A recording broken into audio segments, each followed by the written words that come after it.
नमस्कार, हमारे YouTube channel one day exam official में आप सभी का एक बार फिर से स्वागत है। आज हम प्राचीन इतिहास के अंतर्गत मौर्य साम्राज्य का यह हमारा अगला पार्ट यानी यह पार्ट 3 और अंतिम पार्ट है, उसको लेकर आया हूँ जो कि TGT, PGT, GIC, LT आदि परीक्षाओं के लिए बहुत ही महत्वपूर्ण होने वाला है। तो आप लोग इस वीडियो को पूरा देखिएगा। तो चलिए शुरुआत करते हैं आज उसके आगे से। तो पहला है, देखते हैं मौर्य न्याय व्यवस्था। तो मौर्य न्याय व्यवस्था कैसी थी, इसका पहला पॉइंट। मौर्य काल में न्यायिक व्यवस्था कैसी थी? तो जो मौर्य काल था उस समय न्याय की व्यवस्था जो थी वह कठोर हुआ करती थी। नेक्स्ट है, मौर्य काल में किस तरह का न्यायिक दंड दिया जाता था? तो इसमें मृत्युदंड, अंगभंग, कारावास एवं जुर्माना जैसे दंड दिए जाते थे। अगला पॉइंट है, मौर्य काल में साम्राज्य का सर्वोच्च न्यायाधीश कौन होता था? तो जो सर्वोच्च न्यायाधीश होता था वह सम्राट हुआ करता था। अब देखते हैं मौर्य न्यायालय। तो मौर्य काल में 2 न्यायालय होते थे। कौन कौन से? एक धर्मस्थी न्यायालय जिसे दीवानी न्यायालय कहा जाता था, उसका न्यायाधीश जो है वह व्यवहारिक कहलाता था। और दूसरा है कंटक शोधन न्यायालय जिसे फौजदारी न्यायालय कहा जाता है और उसके न्यायाधीश को प्रदेष्टा कहा जाता है। अगला पॉइंट है, नगर व्यवहारिक नगर का न्यायाधीश होता था। अर्थशास्त्र में इसे पौर व्यवहारक कहा गया है। अगला पॉइंट, मेगास्थनीज कृत इंडिका में एग्रोनोमोई को जिलाधिकारी कहा जाता था तथा नगर अधिकारी को एस्ट्रोनोमोई कहा जाता था। नोट है, ग्राम सभा का न्यायिक कार्य ग्रामीण करता था। इसके ऊपर संग्रहण, द्रोणमुख, स्थानीय एवं जनपद न्यायालय होते थे। अब देखते हैं मौर्य काल में गुप्तचर व्यवस्था कैसी थी।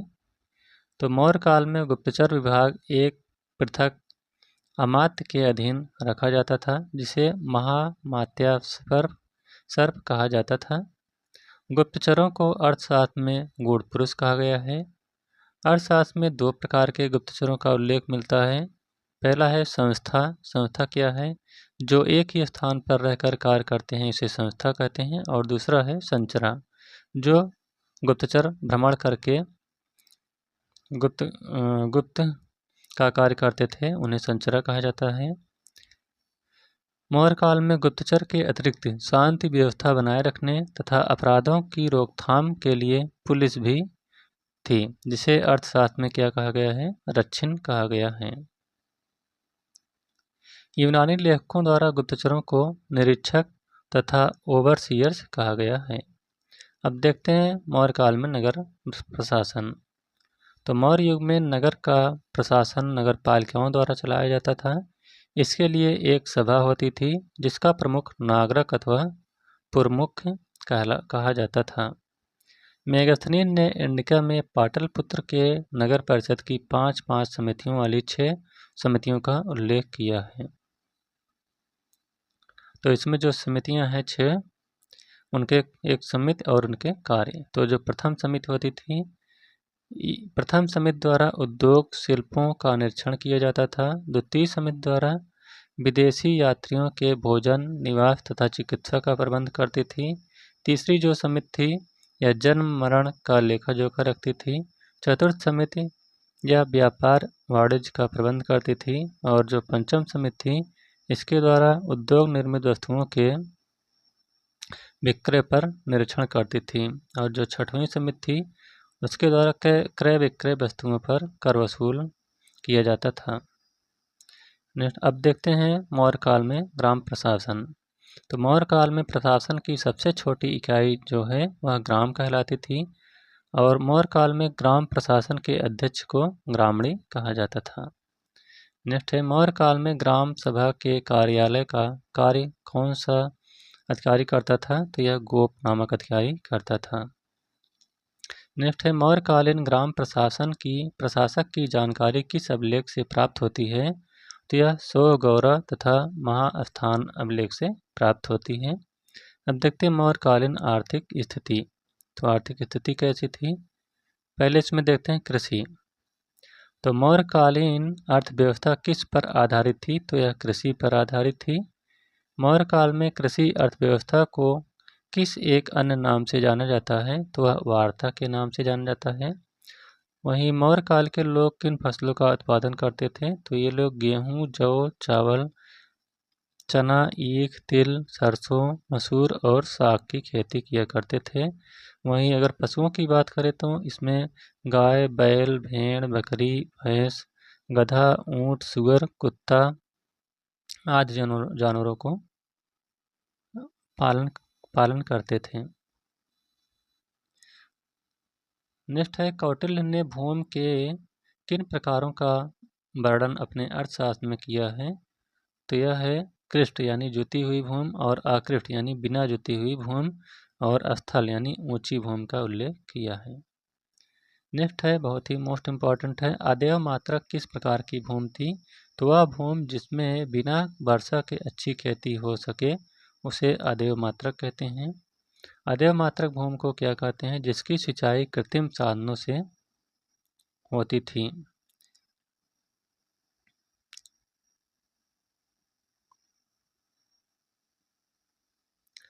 तो देवमात्रक भूमि ये जो है ये देवमात्रक भूमि है, जिसकी जो अदेव मात्रक भूमि है इसमें जो है सिंचाई जो है कृत्रिम विधि से नहीं होती थी। जो देव मात्रक है इसमें सिंचाई जो है वह कृत्रिम विधि से होती थी। नेक्स्ट है, मौर्य काल में सिंचाई की सुविधा के लिए सुदर्शन झील का निर्माण किसने करवाया था? तो इसका निर्माण जो है वह चंद्रगुप्त मौर्य एवं अशोक ने करवाया था। अगला पॉइंट है, मौर्य काल में भूस्वामी को क्या कहा गया है? तो भूस्वामी को क्षेत्रक कहा गया है।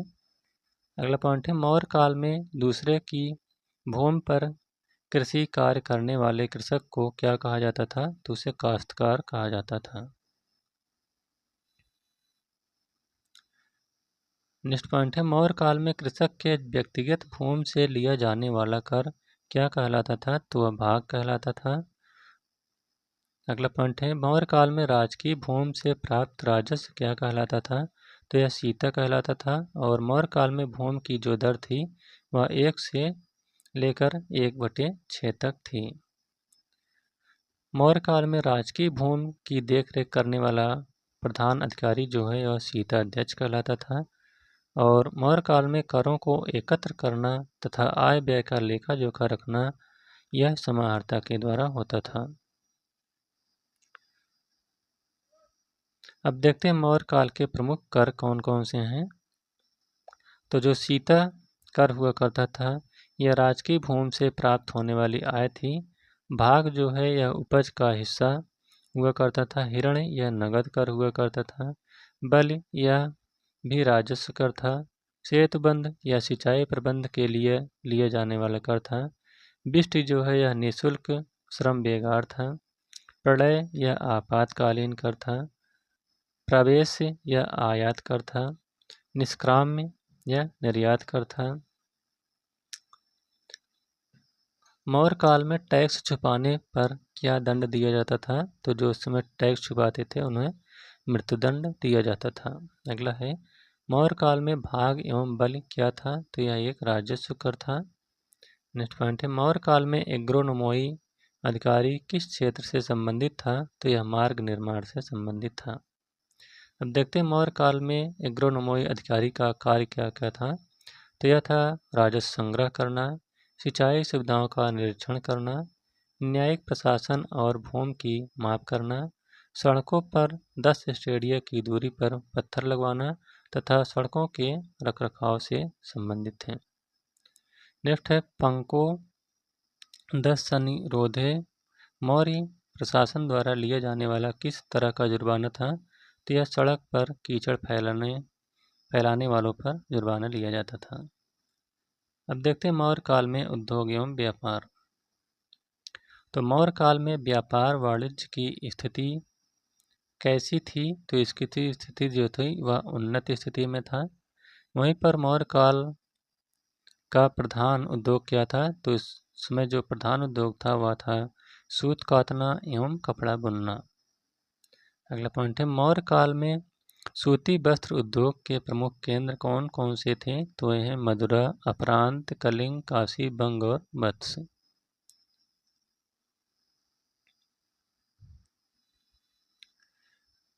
नेक्स्ट पॉइंट है, चर्म उद्योग भी अपनी उन्नत स्थिति में था।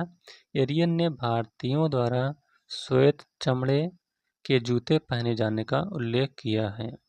अब देखते हैं मौर्य काल का प्रमुख व्यापारिक संगठन कौन सा था? तो श्रेणी यह शिल्पियों का संगठन था। निगम जो है यह व्यापारियों का संगठन था। संघ यह देनदारों या महाजनों का संगठन था। सार्थवाह या व्यापारियों के कारवां का प्रमुख होता था। श्रेणी जो है यह न्यायालय के प्रधान को महाश्रेष्ठिन कहा जाता था। मौर्य काल में अर्थशास्त्र के अनुसार 15% ब्याज दर लिया जाता था। नेक्स्ट है, मौर्य काल में व्यापार किन मार्गों से किया जाता था? तो यह स्थल एवं जल दोनों मार्गों से किया जाता था। नेक्स्ट है, मौर्य काल के में आंतरिक व्यापार के प्रमुख केंद्र कौन कौन से थे? तो जो आंतरिक व्यापार के प्रमुख केंद्र थे वह हैं चंपा, पाटलिपुत्र, वैशाली, राजगिरी, गया, काशी, प्रयाग, कौशाम्बी, कानकुब्ज, हस्तिनापुर, साकल और तक्षशिला। नेक्स्ट है, मौर्य काल में वायु व्यापार किन देशों के साथ होता था? तो यह सीरिया, मिस्र, फारस एवं पश्चिमी देशों के साथ होता था।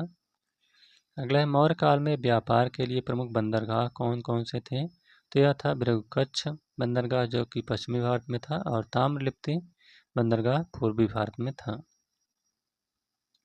नेक्स्ट है, मौर्य काल के प्रमुख उद्योग कौन कौन से थे? तो ये प्रमुख उद्योग जो है व्यापारिक जहाज़ों का निर्माण था।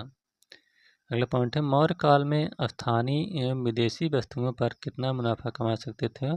तो 5% स्थानीय वस्तु पर और 10% विदेशी वस्तु पर कमा सकते थे। अगला, मौर्य काल में मिस्र को किन वस्तुओं का निर्यात किया जाता था?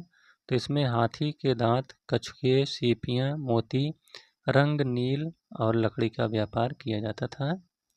अगला, किस विषय पर कौटिल्य के अर्थशास्त्र में न्यूनतम जानकारी मिलती है? तो यह व्यापार मार्ग पर।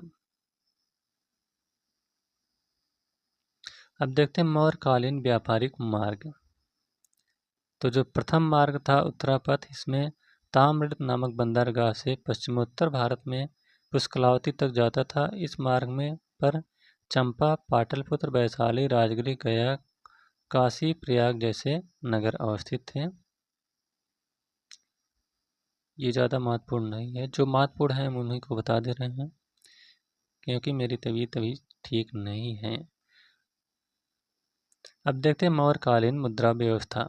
तो मौर्य काल में व्यापार व्यवसाय किस माध्यम से किया जाता था? तो यह सिक्कों के माध्यम से किया जाता था। वहीं सिक्के जो हैं ये सोना, चांदी एवं तांबे के बने होते थे। अब देखते हैं मौर्यकालीन प्रमुख मुद्राएं कौन कौन सी हैं। मुद्रा और धातु। तो जो निष्क एवं सुवर्ण है यह सोना की बनी होती थी। कारसार्पण, पर्ण, धरण यह चांदी की, मासक एवं कांकड़ ये तांबा की बनी होती थी। नोट, मौर्यों की प्रधान जो राजकीय मुद्रा थी वह क्या थी? पर्ण थी। चांदी के सिक्के पर्ण को किस एक अन्य नाम से जाना जाता था?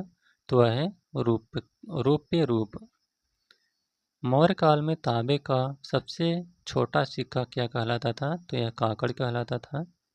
मौर्य काल में आहत रजत मुद्राओं पर किसकी छाप होती थी? तो इसमें मयूर, चंद्र एवं पर्वत की छाप होती थी।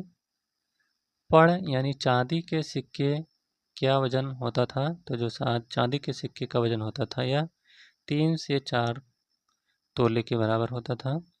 नेक्स्ट है, मौर्य काल में राजकीय टकसाल का अधीक्षक को क्या कहलाता था? तो यह लक्षणाध्यक्ष कहलाता था। अगला पॉइंट है, मौर्य काल में मुद्रा परीक्षण अधिकारी किस नाम से जाना जाता था? तो यह रूप दर्शक के नाम से जाना जाता था। अब देखते हैं मौर्यकालीन सामाजिक दशा। तो मौर्यकालीन सामाजिक संरचना के विषय में जानकारी जो हमें प्राप्त होती है वह है कौटिल्य का अर्थशास्त्र, मेगास्थनीज की इंडिका, रुद्ररामन तथा अशोक के अभिलेख से। अगला पॉइंट है वार्ता अर्थात कृषि पशुपालन एवं वाणिज्य को शूद्र का धर्म किस ग्रंथ में बतलाया गया है? तो यह अर्थशास्त्र में बतलाया गया है। अगला पॉइंट है किस धर्म सूत्र में वार्ता को शूद्र का वर्णधर्म बतलाया गया है? तो यह गौतम सूत्र में, गौतम धर्म सूत्र में। नेक्स्ट पॉइंट है स्त्रियों। अब देखते हैं स्त्रियों की स्थिति कैसी थी। तो जो मौर्य काल में स्त्रियों की स्थिति थी वह अच्छी थी। मौर्य काल में स्त्रियों को पुनर्विवाह नियोग की अनुमति थी तथा वह विवाह विच्छेद यानी तलाक कर सकती थीं। यूनानी विवरणों से पता चलता है कि स्त्रियां सम्राट की अंगरक्षिका नियुक्त की जाती थीं। अर्थशास्त्र में स्त्री के लिए असूर्यपस्या यानी सूर्य को न देखने वाली, अवरोधन, अंतःपुर शब्दों का प्रयोग किया गया है। अब देखते हैं मौर्यकालीन या मौर्ययुगीन स्थापत्य कला।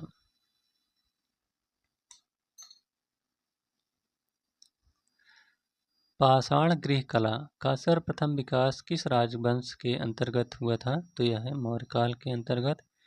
नेक्स्ट है मौर्य काल में मौर्य स्तंभों के लिए पत्थर किस स्थान से प्राप्त किया जाता था? तो यह चुनार से प्राप्त किया जाता था।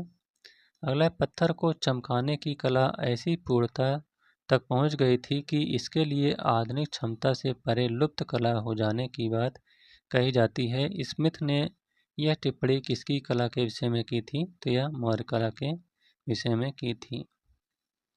अशोक के स्तंभ लेख के शीर्ष पर किन पशुओं का उत्कीर्ण चिन्ह मिलता है? तो वह है सिंह, अश्व, हाथी और बैल का।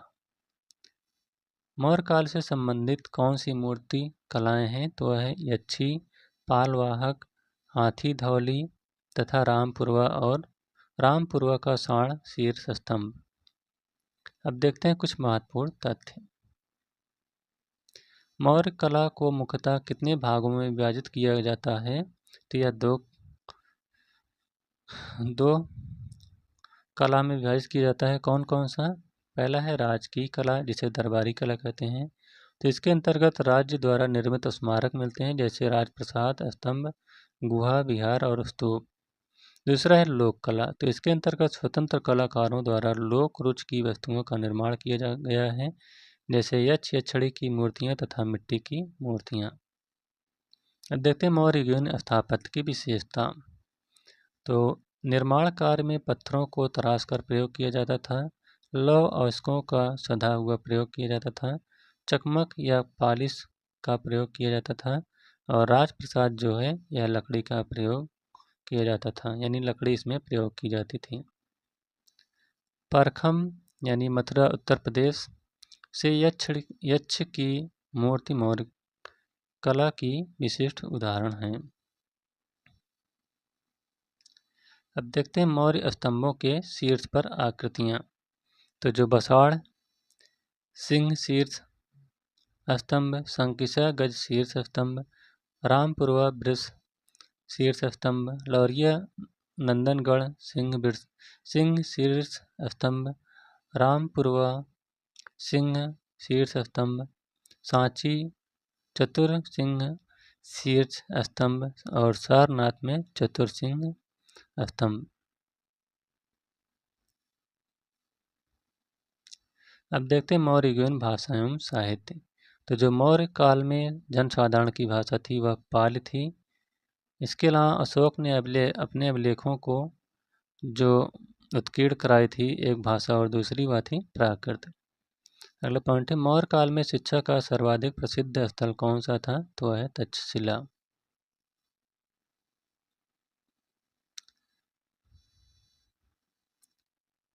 अब देखते हैं परवर्ती मौर्य सम्राट 236 से 184 ईसा पूर्व। तो अशोक की मृत्यु 237 या 36 ईसा पूर्व के लगभग हुई। उसके बाद मौर्य वंश का इतिहास अंधकारपूर्ण है। विभिन्न स्रोतों से मौर्य काल के 9 या 10 राजाओं के नाम मिलते हैं, पुराणों के अनुसार और दिव्यावदान के अनुसार। तो जो पुराणों के अनुसार हैं वह कुणाल, बंधुपालित, इंद्रपालित, दसोन, दशरथ, संप्रति हैं। दिव्यावदान के अनुसार कुणाल, संपद, बृहस्पति, वृषसेन, पुष्यवर्धन, पुष्य मित्र। इसके अलावा शूलिक, शाली, शुक, देववर्धन, शतधनुष और प्रियदत्त आते हैं। किसके अनुसार? पुराणों के अनुसार। पुराणों के अनुसार जो अंतिम मौर्य शासक था वह प्रियदत्त था।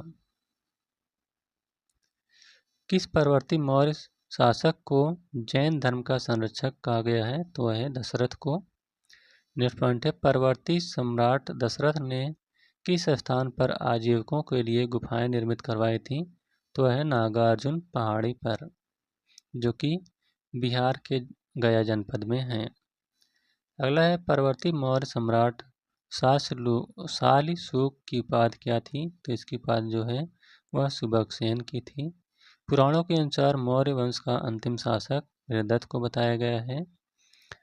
अगला पॉइंट है, किस परवर्ती मौर्य सम्राट को प्रज्ञा दुर्बल यानी बुद्धिहीन शासक कहा गया है? तो वह है प्रियदत्त को कहा गया है। अब देखते हैं मौर्य साम्राज्य के पतन के कारण कौन कौन से हैं। तो यह अयोग्य तथा निर्बल उत्तराधिकारी, प्रशासन का अत्यधिक केंद्रीकरण और राष्ट्रीय चेतना का अभाव, यही मौर्य साम्राज्य के पतन का प्रमुख कारण था।